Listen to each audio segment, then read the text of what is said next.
A man tied 42 helium balloons to a lawn chair and took flight, but disaster struck at 16,000 feet.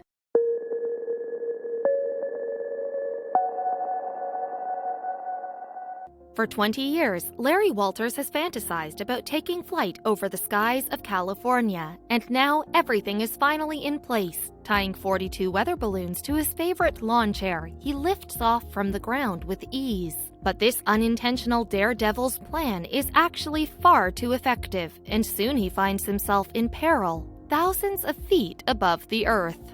Armed with just a few essentials, Walters took off from his fiancée's yard in Los Angeles, California, in the hopes of spending a few hours taking in the sights of the nearby Mojave Desert. But immediately after he launched, he realized he'd be getting much more than he bargained for, and before long, his relatively modest plan had turned into a death-defying stunt. For more than an hour and a half, Walters soared high above the city, wreaking havoc across the skies, and almost 30 years later, his story continues to inspire adrenaline junkies around the world. While cluster ballooning is now considered an extreme sport, few have taken it to the same lengths that this humble truck driver achieved back in the summer of 1982. In a plot alarmingly similar to the Pixar hit Up, Walters used nothing more than helium balloons to power his record-breaking flight. But even though his unlikely adventure has influenced a number of movies and shows, the truth remains stranger than any fiction. This is the story of a man who dared to dream and left a trail of disaster in his wake. But what prompted Walters, who was in his early 30s at the time, to attempt a stunt so daring that it's remembered with awe even today? Well, the seeds of his flight of fancy were apparently sown shortly after he reached his teens. It was the beginning of the 1960s, and the world was on the cusp of the laid-back hippie revolution that would come to characterize the rest of the decade. In Los Angeles, though, a young boy was dreaming of a different kind of freedom. According to Carol Van Dusen, who was engaged to Walters when he attempted his astonishing flight, her fiancé had always wanted to take a ride in a balloon. At the time, the Albany Democrat Herald reported her as saying, "It was just something that hit him when he was 13, and he's had a fascination on that for all of these years." Later that decade, Walters' dreams of flying developed into a more specific ambition. He decided that he'd become a member of the U.S. Air Force and pilot planes in the Vietnam War. Those hopes were soon crushed, though, when doctors deemed that he didn't have the required eyesight to take on such a role. At that point, many people would have put their childhood ambitions aside in favor of a more practical choice. But not Walters. He took things into his own hands, in a big way. If he couldn't learn to pilot a plane, Walters reasoned, he'd simply improvise with a man-made flying machine. Although that might seem like a bold move, there are actually many tales throughout history of similarly bizarre stunts. If the stories are to be believed, men have taken off in homemade devices since at least 2000 BC. Around that time, a bureaucrat named Wan Hu, in what today is known as China, is said to have built a rocket-powered chair that propelled him high into the sky. According to the legend, Hu's stab at space travel ended in failure and a fiery explosion, but other attempts at amateur flight have fared a little better. In the 15th century, for example, the polymath Leonardo da Vinci conceived a number of flying contraptions, including one resembling a modern hang glider. And while there's no evidence to suggest that he ever actually constructed these machines, others have followed his blueprints to produce a functioning design. Later in the 18th century, the Portuguese cleric Bartolomeu de Gusmão built an elaborate flying machine designed to be lighter than air. According to its inventor, the vessel was propelled by magnets contained within metallic spheres. But commentators have since speculated that gases rather than magnetic fields were responsible for the project's apparent success. Gases have played an important part in the efforts of many amateur flight enthusiasts. In 1783, for example, the Montgolfier brothers launched the world's first hot air balloon in France, and although others before them had laid claim to the feat, they would go down in history as the first inventors to achieve flight. By the time that the Wright brothers stormed onto the aerial scene in the early 1900s, hot air balloons had become a relatively common sight. But that didn't stop inventors from striving to find new ways to propel man into the skies. And in the 1930s, a new craze known as cluster ballooning began to capture imaginations around the world. In 1937, the Swiss-American engineer Jean Piccard launched a flying machine dubbed the Pleiades. Essentially, a basket attached to around 100 latex balloons, the device reportedly reached an altitude of almost 2 miles. But how did it come back down? According to the reports, the aeronaut simply stabbed and shot away some of the inflatables until he began to descend. Later, more dedicated cluster ballooners would attempt similar feats, gradually reaching greater and greater heights as they honed their techniques. And even today, this somewhat strange extreme sport remains popular. But few enthusiasts have ever reached the dizzying altitudes of Walter's 1982 adventure, which would earn him a place in the history books. By the spring of 1932, Walters was residing in North Hollywood, making his living as a truck driver, shifting equipment for a production company. And by all accounts, he seemed to be a perfectly normal guy. But he then began gathering supplies for a project that was a little more out of the ordinary.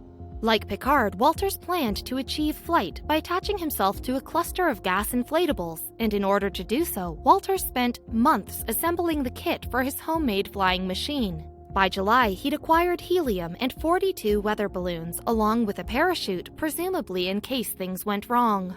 But how exactly did Walters plan on attaching himself to his airborne balloons? Well, he selected one of his favorite pieces of furniture, a Sears Roebuck lawn chair. Equipped with water containers to act as ballast, this unassuming seat would, he hoped, bear him some 30 feet or so into the skies above Los Angeles.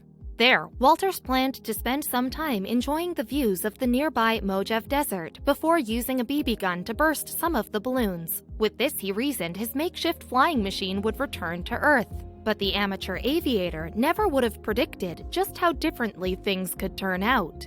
In total, Walter spent a few $1,000s on supplies for his daring plan. And finally, on the first day of July 1982, he made the journey to his fiancée's place in San Pedro, some 40 miles south of his North Hollywood home. There, he filled the balloons with helium and attached them to his lawn chair, which he gave the name Inspiration 1. The next day, Walters prepared for the launch. In order to stay in touch with his friends on the ground, he measured the height of his flight.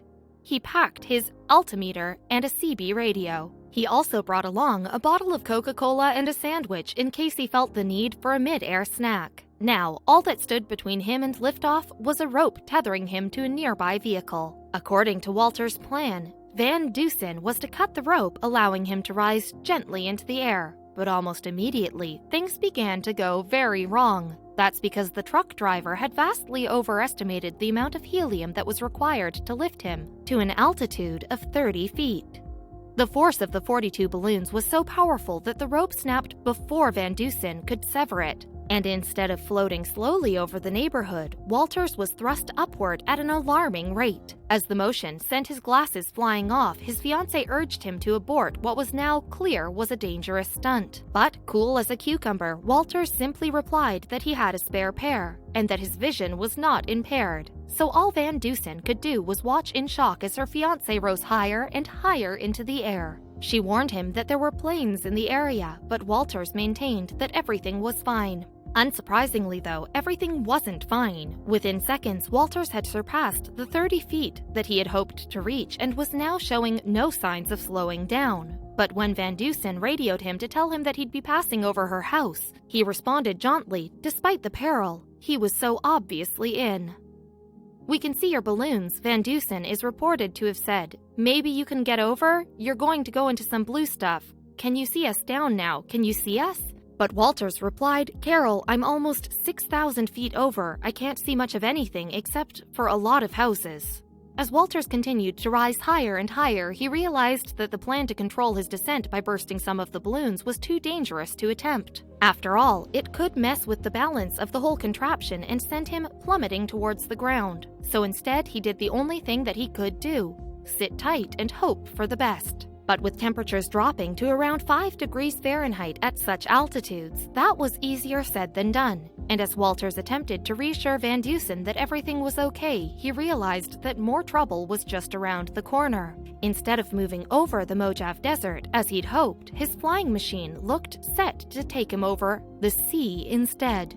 And his trajectory brought him into an airspace of LA International Airport, where he startled pilots coming in to land. In the busy skies above LAX, Walters decided that enough was enough and he used his CB radio to transmit an emergency message. By this point, his altimeter was reading somewhere around 16,000 feet. Quite unintentionally, the truck driver had broken the record for the greatest height achieved while cluster ballooning, although he probably wasn't in the mood to celebrate. Way down below, band radio operator Doug Dixon received Walters' distress call. Speaking to the AP at the time, Dixon explained, "This guy broke into our channel with the Mayday." He said that he had shot up like an elevator to 16,000 feet and was getting numb. He sounded worried, but he wasn't panicked. As baffled operators attempted to establish the specifics of Walters' bizarre flight, the machine crept closer and closer to the sea. Wanting to avoid a dip in the waters at all costs, the aviator decided it was now or never. With his BB gun, he began to shoot out the balloons holding his strange contraption aloft.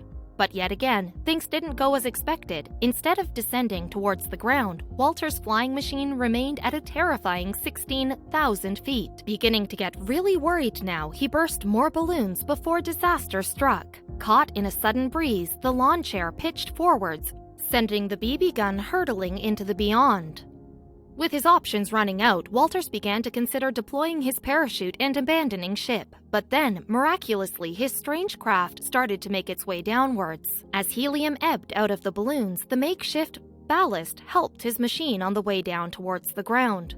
But the adventure wasn't over yet. By this time, Walters was somewhere over Long Beach, around 7 miles east of where his journey had begun. And as the streets below grew closer and closer, he began to fear that he'd hit a live electricity cable. Later, he'd tell reporters that it was the only really frightening part of the whole ordeal. Thankfully, Walter's friends on the ground sprang into action, informing the authorities of the unfolding situation, and in response, the power supply was cut across 7 blocks. Moments later, the flying machine crashed into cables not far above street level, a suitably dramatic ending to an almost unbelievable tale. In total, the aviator had been flying for about an hour and a half, during which he had traveled more than 20 miles over Los Angeles. Thanks to his fortunate crash landing and the fact that the power cables were dead, Walters survived his ordeal in one piece. But as locals crowded around to congratulate him, the authorities were far less amused. The truck driver is reported to have said to the well-wishers, "By the grace of God, I fulfilled my dream, but I wouldn't do it again for anything." As soon as they knew he was unharmed, the Los Angeles Police Department took Walters into custody. At the time, the Federal Aviation Authority's Neil Savoy explained to a reporter, "We know he broke some part of the Federal Aviation Act, and as soon as we decide which part it is, some type of charge will be filed. If he had a pilot's license, we'd suspend that, but he doesn't." Eventually, 5 months after his flight, Walters was handed a $4,000 bill for various aviation offenses, although that was ultimately lowered to $1,500. So, did the unlikely adventurer regret his terrifying escapades into the sky? Apparently not. Speaking to the Los Angeles Times back in 1982, he explained, "It was something I had to do. I had this dream for 20 years, and if I hadn't have done it, I would have ended up in the funny farm." To Walter's apparent surprise, his bizarre stunt ended up catapulting him into the spotlight. But some of the attention clearly mocked his actions, such as accolades from institutions such as the Bonehead Club of Dallas. Still, he was also invited to take part in shows such as Late Night with David Letterman, an experience he enjoyed immensely. The year after his death-defying stunt, Walters left his truck driving job and attempted to launch a career as a motivational speaker. But even though he enjoyed moderate success in this field, he still struggled to find a new path in his life. Then, in November 1993, his mom made a tragic announcement. A month earlier, her son had taken his own life in the forests above Los Angeles. Was it despair at being unable to match the precedent that his incredible adventure had set, or frustration at being forced into the limelight for simply trying to achieve his childhood dream? Although the truth was buried with him, the man dubbed Lawn Chair Larry will go down in history for his courageous, if completely unconventional, plan.